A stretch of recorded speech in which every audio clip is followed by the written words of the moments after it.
다 같이 자리에서 일어나셔서 묵도하심으로 6월 둘째 주일 예배를 하나님 앞에 올려드리겠습니다.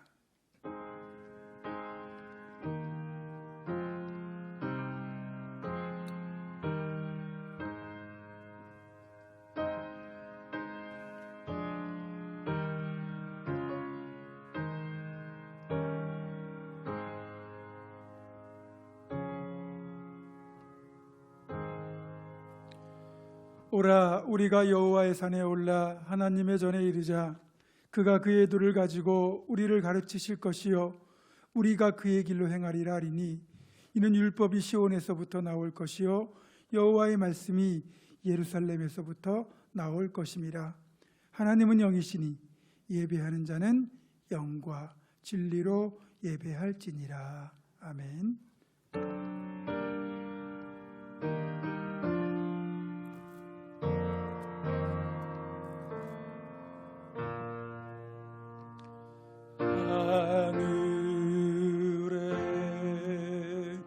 계신 아버지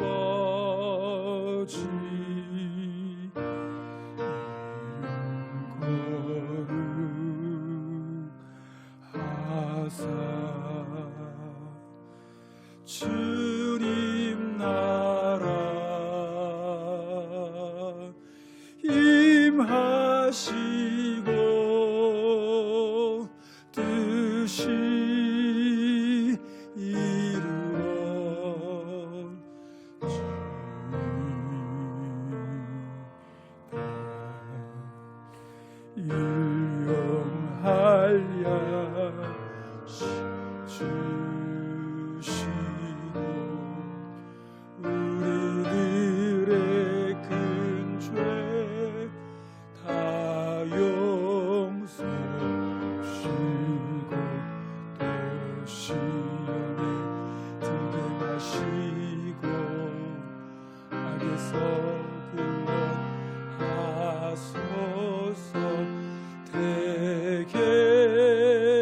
주의 나라 주의 권세 주의 영광 영원히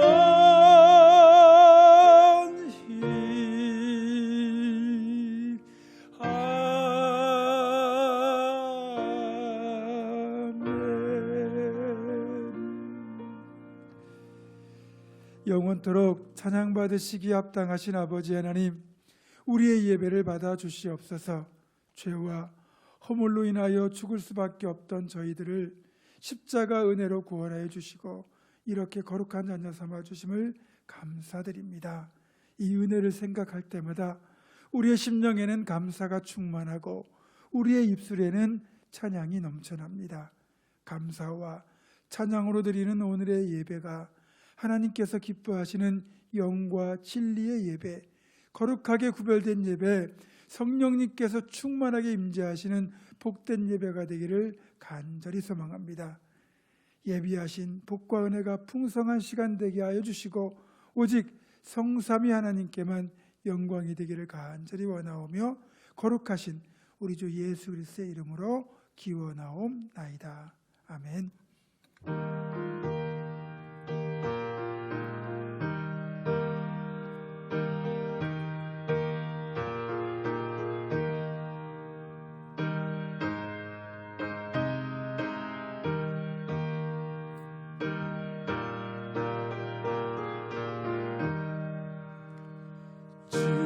즐겁게 안식할 반갑고 좋은 날 내 맘을 병케 할 즐겁고 기쁜 날 이 날에 천하 만민 아버지 앞에서 참되신 삼위일체 다 찬송 부르네.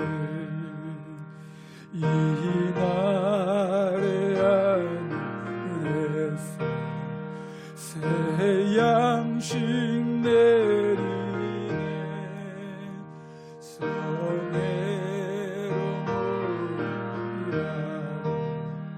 종소리 울리네. 복음의 밝은 빛은 온 세상 비치며 또 영생물이 흘러 시원케 하시네. 이 주일 지키는 새 은혜 입어서 영원히 쉬는 다 올라갑시다. 성부께 찬미하고 성자와 또 성령 참되신 삼위일체 다 찬송 부르세.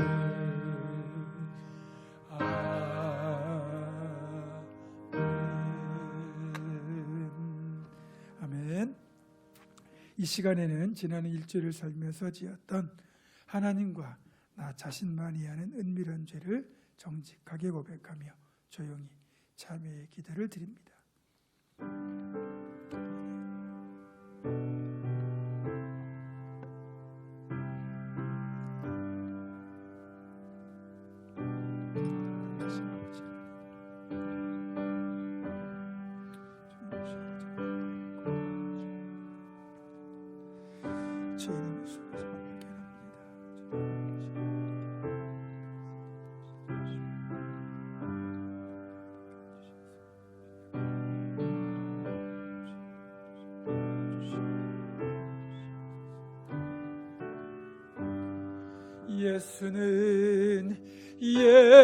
예수는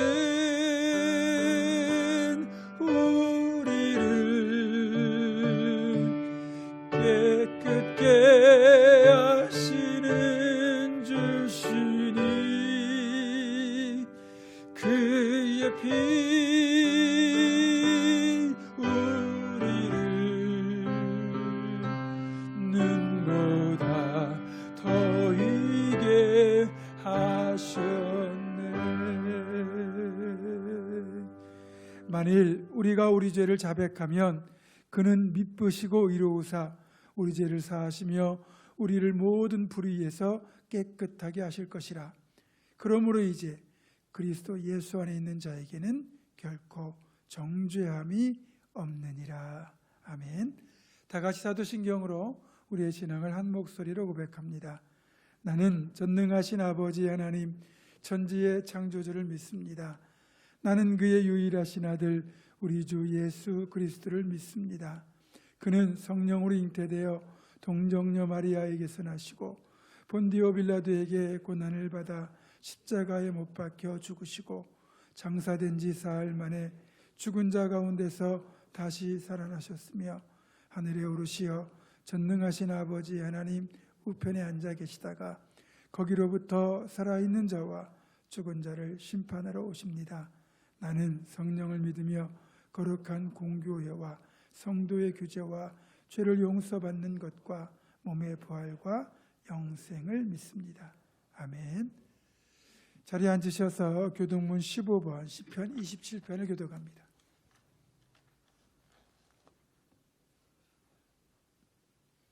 여호와는 나의 빛이요 나의 구원이시니 내가 누구를 두려워하리요.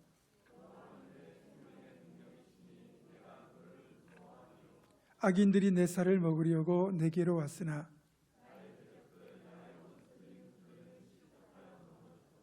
군대가 나를 대적하여 진칠지라도 내 마음이 두렵지 아니하며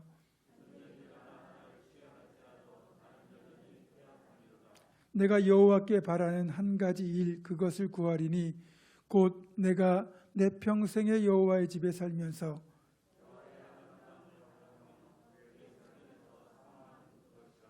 여호와께서 환난 날의 나를 그의 초막 속에 비밀히 지키시고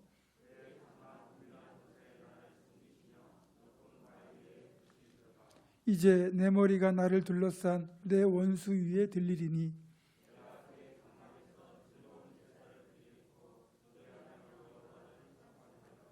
아멘.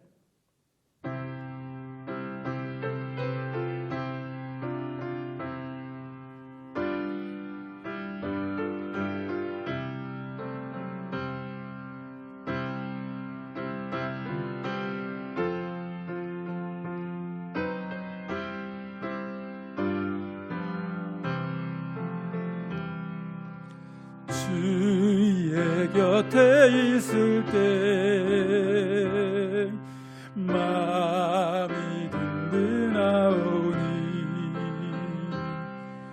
주여 내가 살 동안 인도하여 주소서.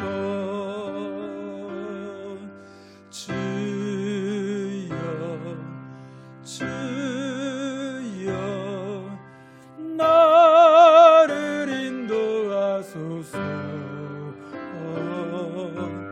다른 세상 살 동안 주여 인도하소서.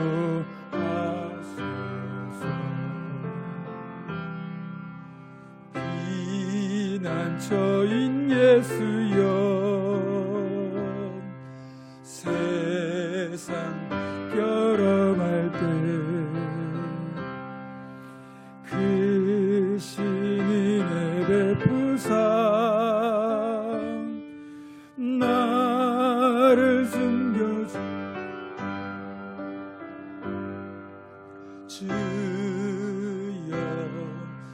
주여 나를 인도하소서.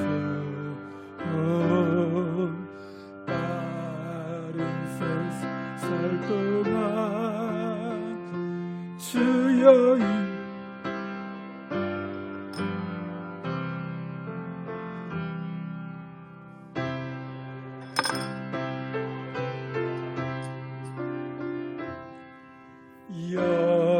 영화로운 나라와 눈물 없는 곳으로 들어가게 하소서.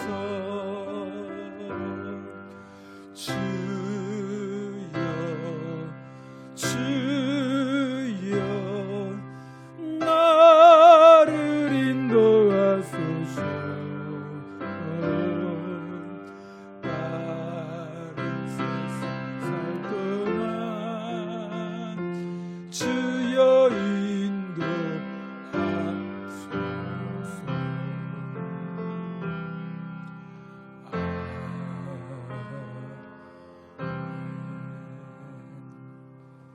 아멘. 이 시간 우리 대표하여 최연숙 권사님 기도하시겠습니다.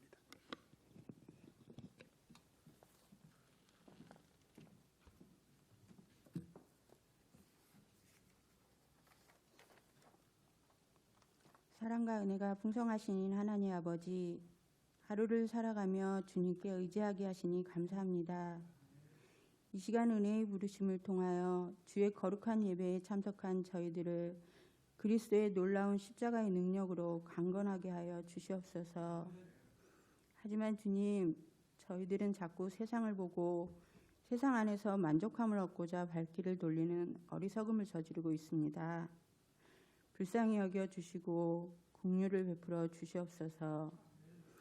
이 시간 코로나로 인해 예배당에서 함께 모여 예배드리지 못하고 각 처소에서 예배를 드리는 성도님들도 있습니다. 두세 사람이 내 이름으로 모인 곳에서는 나도 그들 중에 있느니라 하셨습니다. 주님이 함께 하신 이 자리에서 또 각 처소에서 하나님만을 찬양하는 저희들 되게 하여 주시고 주님의 역사가 나타나길 원합니다. 주님, 예배당에 나와 찬양하며 기도하고 예배드리는 은혜의 기쁨을 잊어버리지 않도록 도와주시옵소서. 예수 그리스도를 주인으로 모신 우리들이 세상 속으로 들어가서 빛처럼 소금처럼 살아가게 하시고 저희 보문중앙교회가 지역사회에 깊은 영향력을 끼치고 세상을 살리는 데 쓰임받는 축복의 통로로 사용하여 주시옵소서. 코로나19와 여름철 무더위로 연로하신 집사님, 권사님, 어린아이들까지 건강 지켜주시고 마음의 어려움, 육심의 어려움, 물질의 어려움을 겪고 있는 모든 이들에게 주님을 바라보는 눈이 열려 염려와 두려움을 주님께 맡겨 세상을 이기는 담대한 믿음을 허락하여 주시고 어려운 가운데 하나님이 행하시는 일을 볼 수 있길 원합니다. 사랑의 하나님, 순차적으로 학교에 나가 수업을 받는 학생들, 학교 수업과 온라인 수업을 하는데 학업에 소홀하지 않게 도와주시고 지혜를 더하여 주시옵소서. 무엇보다 주님의 사랑과 기도로 건강하게 생활하고 자라가게 하여 주시옵소서. 힘든 상황 가운데 있는 청년들도 세상이 주는 지혜보다 주님의 지혜를 구하는 자녀들이 되어 주님이 예비하신 좋은 길을 갈 수 있기를 소망합니다. 이 시간 군대에 있는 청년들도 있습니다. 한 사람 한 사람 지켜주시고 영육간에 강건하게 하여 주시어 군 복무 중에도 하나님 자녀임을 잊지 않고 어떤 상황에도 지혜와 명철함으로 주어진 임무에 충실하고 힘든 시간이 아닌 나를 다시 돌아보고 주님을 의지하는 귀한 시간이 되게 하여 주시옵소서. 이 시간 귀한 말씀을 들고 단위에 서시는 담임 목사님, 영육간의 강건함을 허락하시어 날마다 지혜와 능력과 성령의 기름 부으셔서 교회를 이끌어 가시는 데 힘드시지 않게 힘주시고 놀라운 주님의 말씀만이 선포되어 치유와 회복의 역사가 나타나 풍성한 은혜가 넘치길 원합니다. 네 분의 전도사님들께도 동일한 은혜를 주시고 함께하는 동력자로서 하나님이 원하시는 교회를 이끌어 가기에 부족함이 없도록 마음까지 하나 되길 원합니다. 이 자리에 모인 우리들 말씀을 듣는 귀와 마음을 열어주셔서 주님을 전심으로 만나 풍성한 은혜의 삶을 누리게 하여 주시옵소서. 이 모든 영광 홀로 받으시고 모든 것에 감사드리며 지금도 살아 역사하시는 예수 그리스도 이름으로 기도드려옵나이다. 아멘.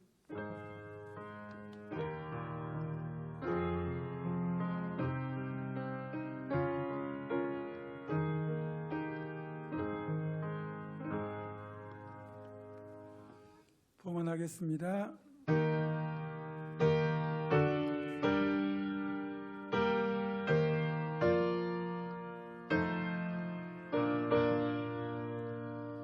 주 앞에 설 때에 두려워 말아라. 가난한 우리를 도우시리. 보배로운 진리와 온유한 사랑 주님께 다 바친 귀한 예물 떨면서 바치는 이 작은 예물도 주님은 귀하게 받으시리. 어두운 밤 지나고 새 아침마저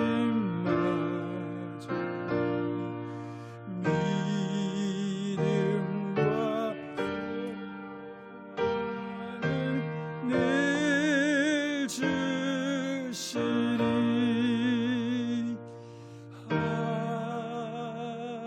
아멘. 기도하겠습니다.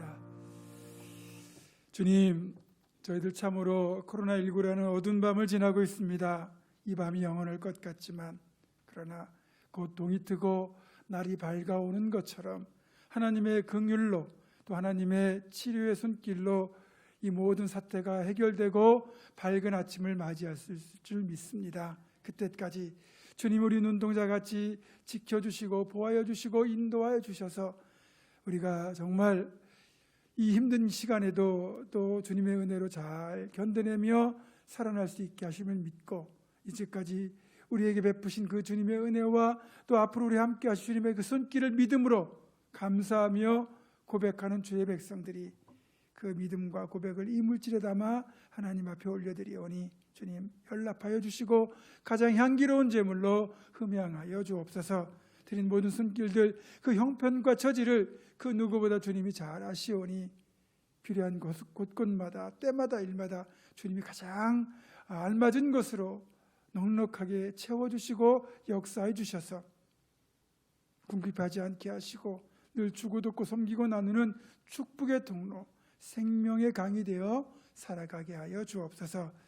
성대 사업과 직장을 지켜주시고 가정과 자녀를 지켜주시며 특별히 몸이 아픈 이들 하나님께서 치료의 손길을 회복시켜 주시고 군에 가 있는 아들들, 유학 중인 자녀들, 출타 중인 성도들에게도 동일한 은혜와 복으로 함께하여 주옵소서. 모든 것 감사드리오며 주 예수 그리스도의 이름으로 기도드립니다. 아멘.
오늘 예배를 통해서 우리들에게 주시는 하나님의 말씀은 구약 사사기 6장 36절로부터 40절의 말씀입니다. 구약 371쪽에 있습니다.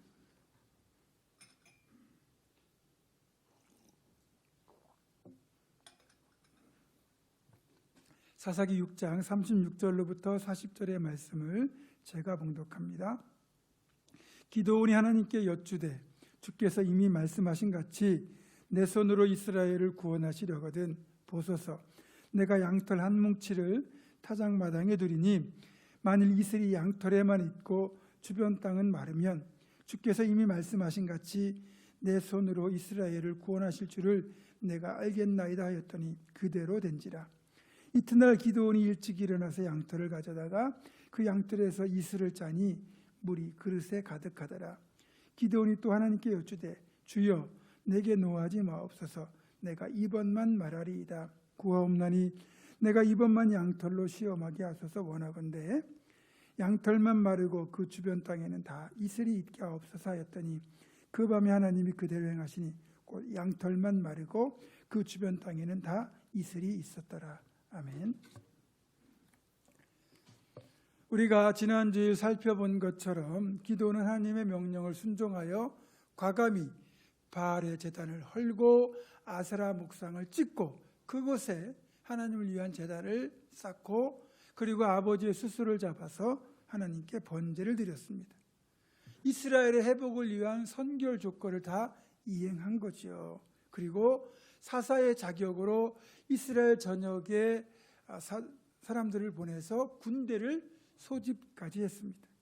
이제 미디안과 전쟁만 하면 되는 거예요.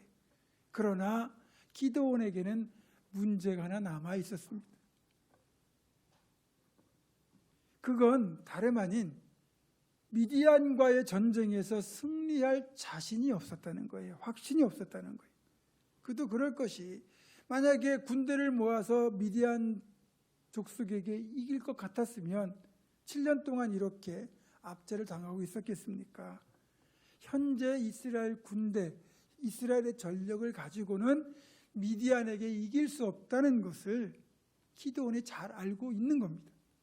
따라서 이번 미디안과의 전쟁을 승리로 이끌기 위해서는 절대적으로 하나님의 도우심, 하나님의 함께하심이 필요한 것이고, 그렇게 하나님이 자신과 함께 이스라엘과 함께 해 주시기만 한다면 완벽하게 승리할 것을 알기에 이 전쟁에서 하나님께서 함께 하시겠다는 그 약속의 표시로 증표를 요구하게 된 것입니다.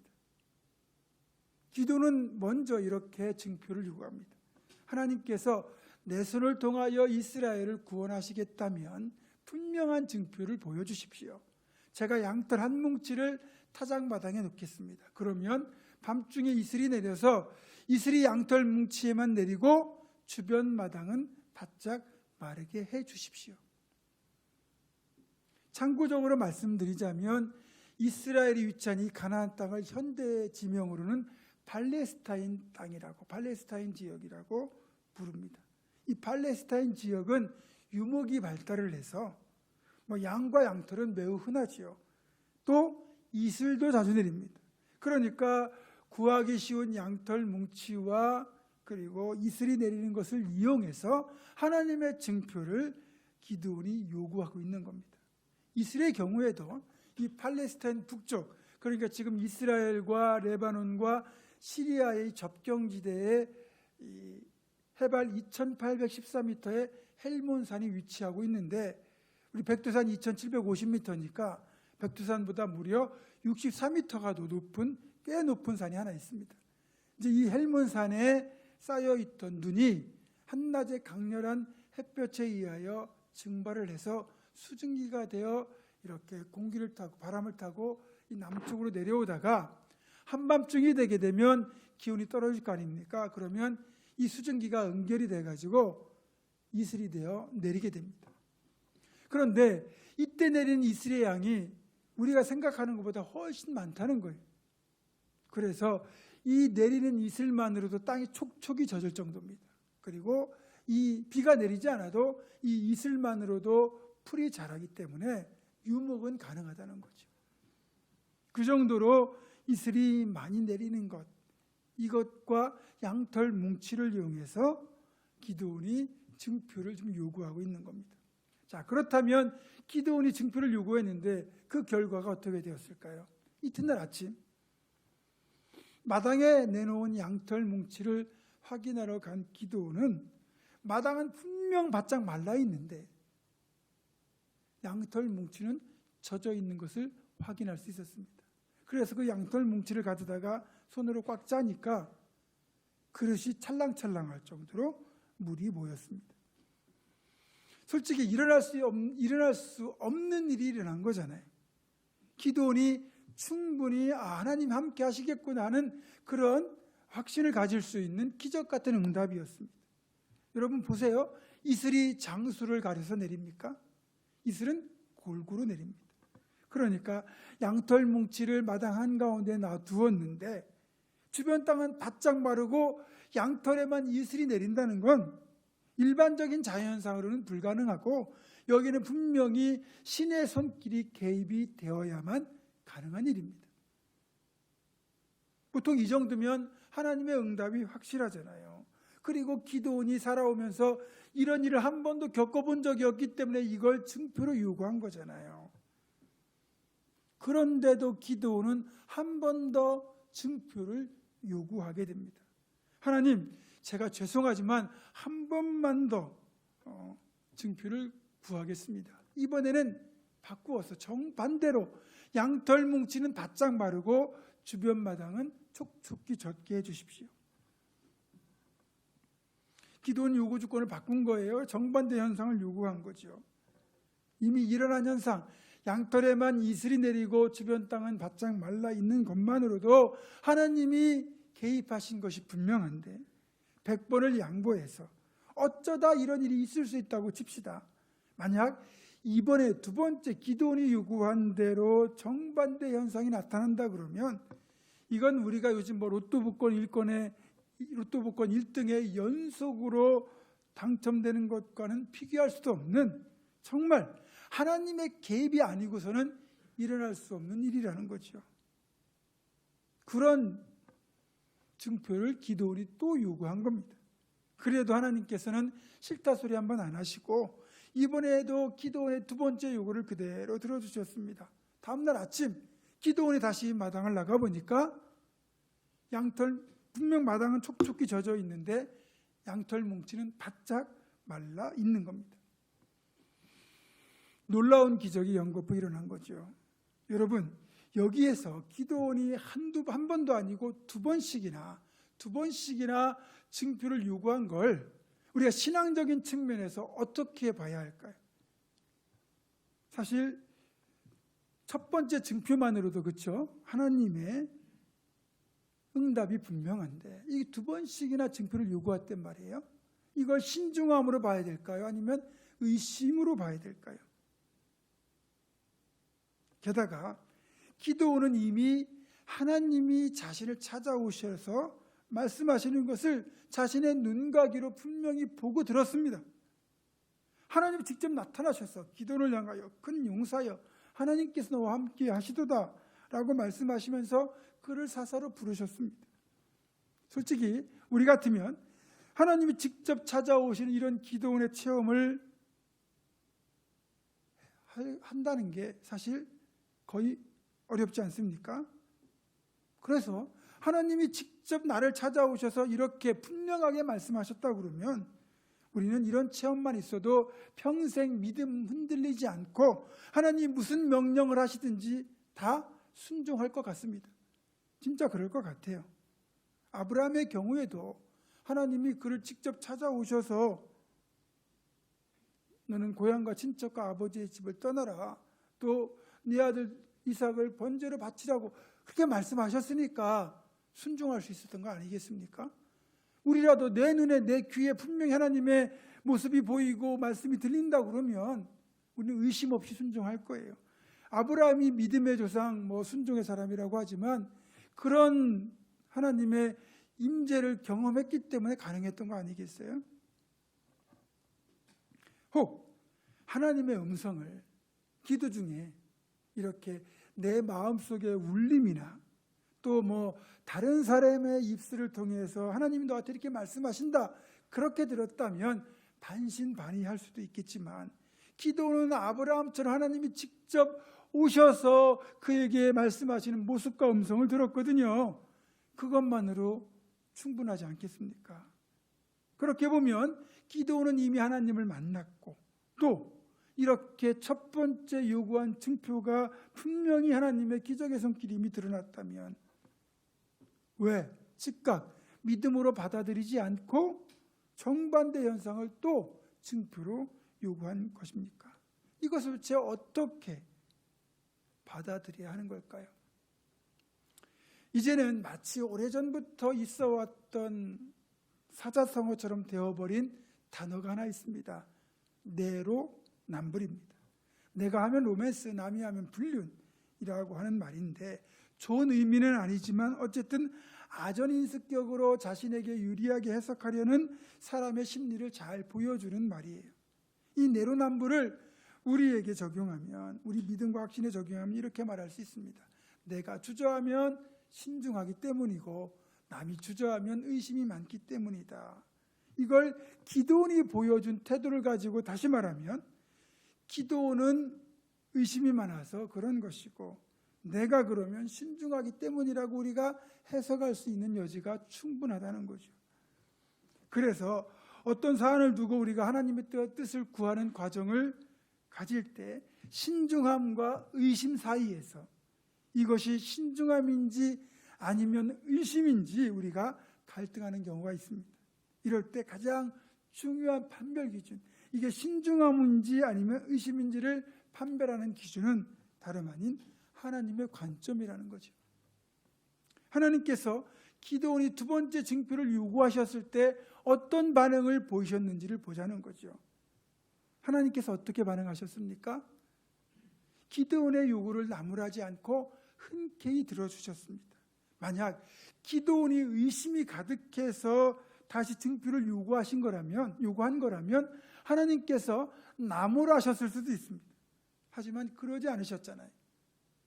그렇다면 기드온의 요구를 하나님은 선하게 보셨다는 겁니다. 지금 이 상황에서 우리에게 주는 가장 중요한 교훈 중에 하나가 바로 이겁니다. 조금은 의심이 있는 것처럼 보일지라도 하나님의 뜻을 확인할 때만큼은 우리가 신중해야 된다는 거죠.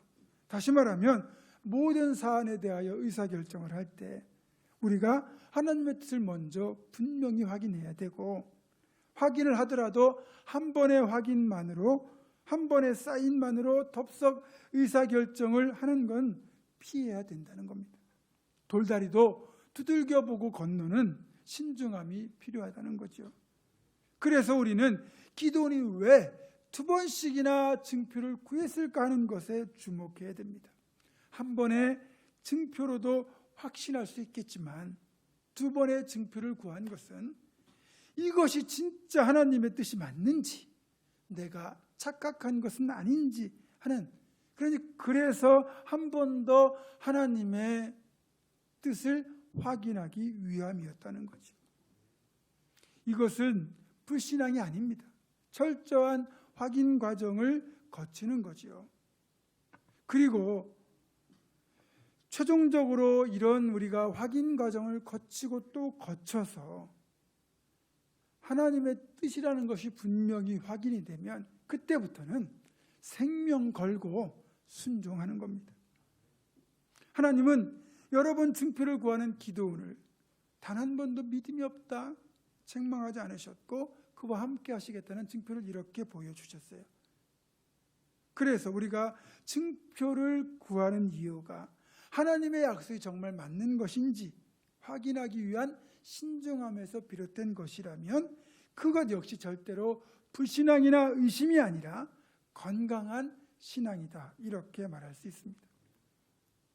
우리가 어떤 선택을 놓고 고민할 때 하나님의 뜻을 같이 구하지 않습니까? 하나님께서 정말 이걸 원하시는지, 어떤 걸 원하신지를 우리가 고민하게 되는데, 그래서 우리가 하나님으로부터 기도하면서 여러 차례 사인을 구하지요. 돌다리도 두들겨보는 그런 신중한 신앙이라고 할 수 있는데, 여러분 어쨌든 우리가 이런 걸 귀하게 보는 건 내가 하나님의 뜻을 잘못 생각하거나 오해해서 엉뚱한 방향으로 행하지 않으려는 선한 시도이기 때문에 믿음 없다고 할 수 없다는 거죠. 그런데 어떤 분들은 이것이 하나님의 뜻이 맞는지 확실한 점검도 하지 않은 채 내가 계획하고 진행하고 있는 일이 순조롭게 풀리면 무조건 이건 하나님의 응답이야 라고 생각하고 덥석 물어버리는 경우가 있다는 거예요. 이런 방식은 정말 피해야 됩니다. 제가 그랬거든요. 처음에는 잘 됩니다. 그러나 나중에 낭패를 겪어야만 했습니다.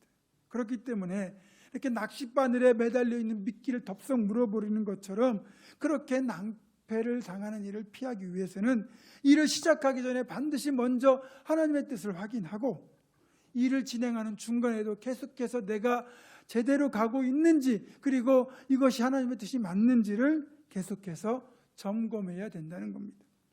사실 우리가 하나님으로부터 사명을 부여받는 것, 즉 우리의 소명은 신중하게 확인하고 순종해야 되는 부분이지만 주기적으로 점검을 해야 되는 부분이기도 합니다. 예를 들면 목회자의 경우, 저와 같은 목회자들의 경우 분명 목회자로서의 소명이 있었기 때문에 그걸 확인해서 신학을 시작한 것이고 목회의 길로 들어선 것입니다.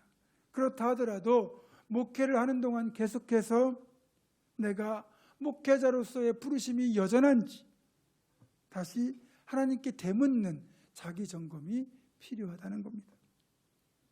이 중간 점검이 없으면 최초에는 분명한 확신과 소명으로 이 목회의 길을 시작했다 할지라도 어느새 나도 모르게, 자신도 모르게 사꾼 목자로 전락할 가능성이 매우 높다는 것입니다. 한국 교회에서 한때는 존경받고 인정받던 참 좋은 목사님들, 목회자였는데 이런 분들이 무리를 일으키는 이유가 어디 있겠습니까? 소명은 있었는데 자기 중간 자기 점검이 없었기 때문입니다.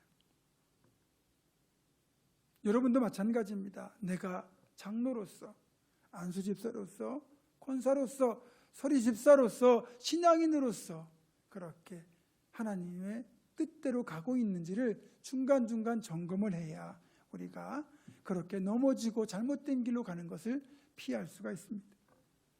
그리고 하나님의 뜻을 분명하게 확인하는 과정을 거쳐 하나님의 뜻이 확인이 되었다면 그때부터는 의심하지 말고 믿음으로 행하여야 됩니다. 많은 분들이 그러해야 되는데 뭐라고 그러냐면 목사님 저는 믿음이 없나 봐요. 저는 믿음이 부족한가 봐요.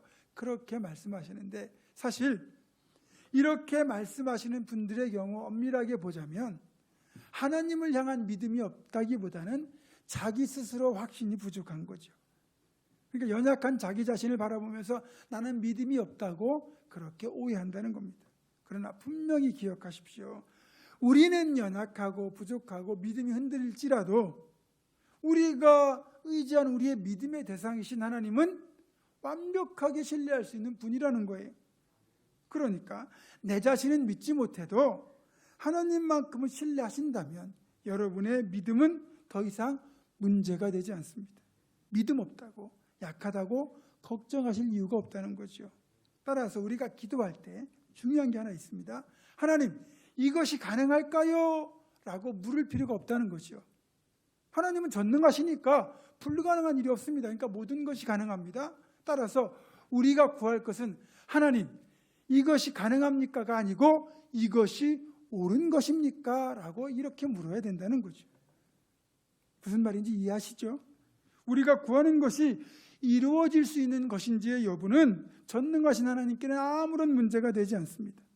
우리는 그저 내가 구하는 것이 옳은 것인지 그걸 물으면 되는 것이고, 만약 우리가 구하는 것이 옳은 것이고 나에게 진정으로 유익이 되는 것이라면 하나님은 반드시 응답해 주실 것입니다. 이왕이면 옳은 것을 구하셔서 풍성하게 응답받기를 주님의 이름으로 축원합니다. 여러분, 이렇게 기도원처럼 하나님의 뜻을 확인하는 과정을 거친다고 해서 손해볼 게 전혀 없습니다. 또한 또 여러 번 신중하게 확인 절차를 거치는 것도 나쁘지 않습니다. 우리가 볼 때 아무리 당연해 보여도 좋아 보여도 심지어는 하나님의 응답이라고 여겨질지라도 먼저 기도를 통해서 하나님의 뜻을 확인하는 것은 반드시 필요합니다. 이렇게 신중함을 기해서 여러 번 하나님의 뜻을 확인하고 그래서 하나님의 뜻이 분명하다면 말씀드린 것처럼 그때는 무조건 순종하는 겁니다. 내 생각과 다르고 심지어는 손해볼 게 예상이 되더라도 순종하는 겁니다. 그렇게 확인하고 순종하며 나아가면 그 사람의 길은 하나님이 100% 책임지신다는 거죠. 결국 하나님의 뜻을 신중하게 확인하여 순종하는 길이 실패를 줄이는 길이고 성공적으로 사명을 감당하는 길이고 축복의 장소에 다다르는 길입니다. 왜냐하면 우리 인생의 계획, 우리 인생의 소망, 지금 내가 벌이고 있는 모든 일을 포함해서 이 모든 것이 하나님의 주권에 속한 것이기 때문입니다. 하나님의 뜻, 그분의 계획, 그것이 우리가 생각하는 것과는 차원 자체가 다른데, 그래서 우리의 머리로나 상식으로는 선뜻 받아들이기 어렵다 할지라도 그러나 하나님의 뜻대로 순종하는 것이 훨씬 더 유익이라는 거죠. 자, 이 말씀을 한번 보십시오. 이사야 55장 8절로부터 9절입니다. 함께 읽겠습니다. 시작. 이는 내 생각이 너희의 생각과 다르며 내 길은 너희의 길과 다름이니라. 하늘이 땅에서 높음 같이 내 길은 너희의 길보다 높으며 내 생각은 너희의 생각보다 높음이니라. 아멘. 그렇죠. 하나님의 차원은 우리보다 훨씬 더 높으십니다. 우리가 보지 못하는 것을 보고 계시고 우리가 알지 못하는 걸 알고 계시고 우리가 미처 깨닫지 못하는 걸 이미 다 주님은 다 파악하고 계세요. 그러니까 그분이 이끄시는 대로만 따라가면 그게 복이 되고 성공의 길이라는 거죠. 아무리 우리가 좋은 의도를 가지고 또 하나님이 기뻐하실 것 같다는 판단이 드는 일조차도 그래서 먼저 기도로 하나님의 뜻을 확인할 필요가 있다는 거죠.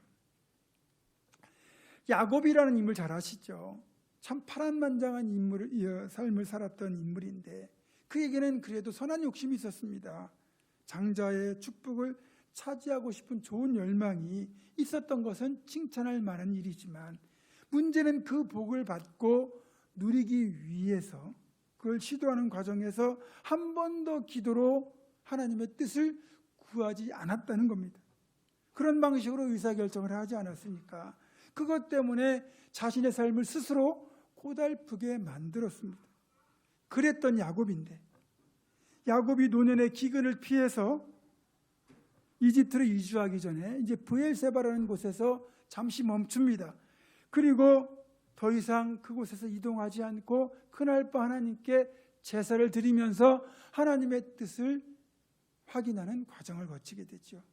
그랬더니 그날밤 하나님이 야곱에게 나타나셔서 이렇게 말씀하셨습니다. 나는 하나님이라 네 아버지 하나님이니 애굽으로 내려가기를 두려워하지 말라. 내가 거기서 너로 큰 민족을 이루게 하리라. 내가 너와 함께 애굽으로 내려가겠고 반드시 너를 인도하여 다시 올라올 것이며 요셉이 그의 손으로 내 눈을 감기리라.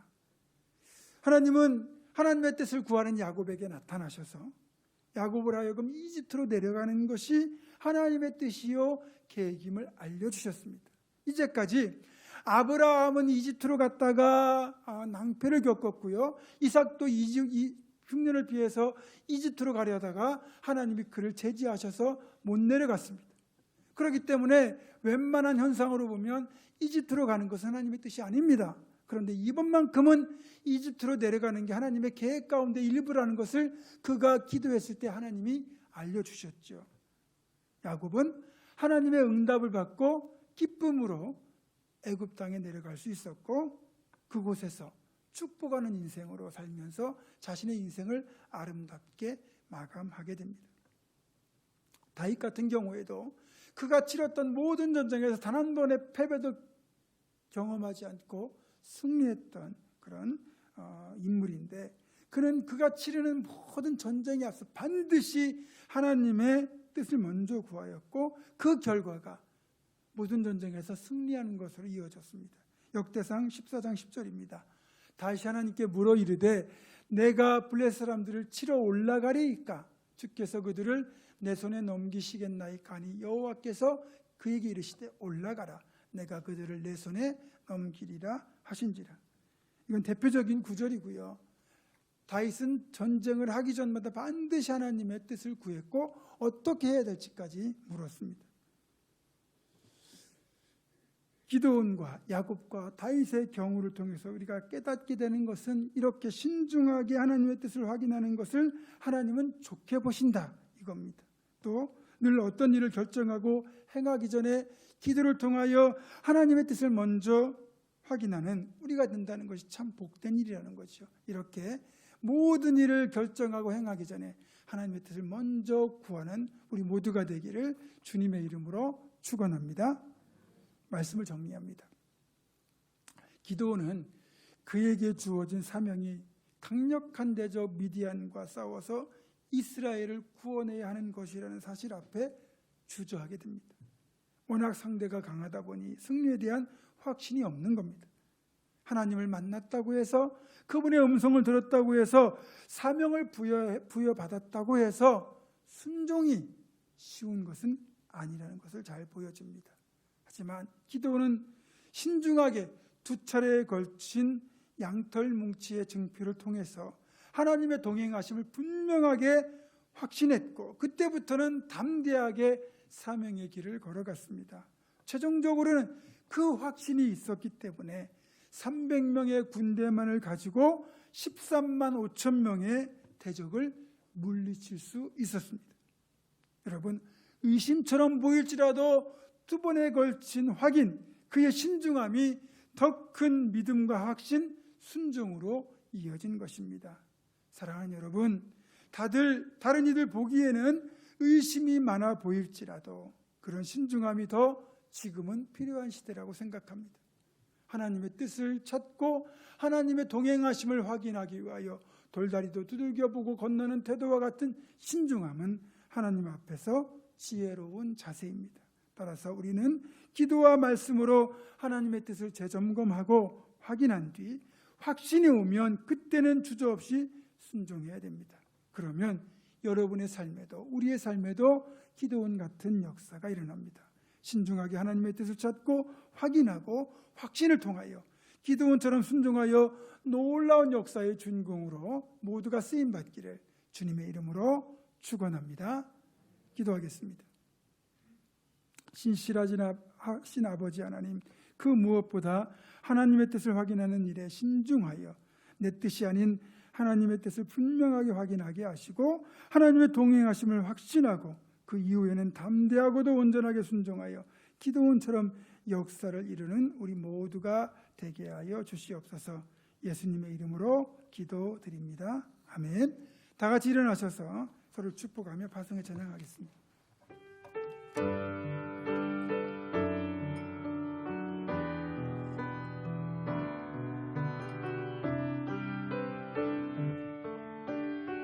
주님 너를 항상 인도하시리. 주님 너를 항상 인도하시리. 내 말은 땅에서도 너를 만족시키리. 너는 물된 동산과 깊고 마르지 않는 새 같으리. 나는 물된 동산과 깊고 마르지 않는 새 같으리. 한 번 더 기도합니다. 내 인생의 계획 또 나를 향하신 하나님의 뜻을 신중하게 확인하고 하나님의 뜻이 확인이 된 뒤에는 담대하게 순종할 것을 결단하는 사랑하는 우리 부모님과 함께 모든 성도들과 이들의 가정과 생업과 앞날과 우리 교회 위에 이젠 우리 주 예수 그리스도의 은혜와 하나님의 사랑과 성령의 교통하심이 지금부터 영원토록 함께 하시옵기를 간절히 축원하옵나이다. 아멘.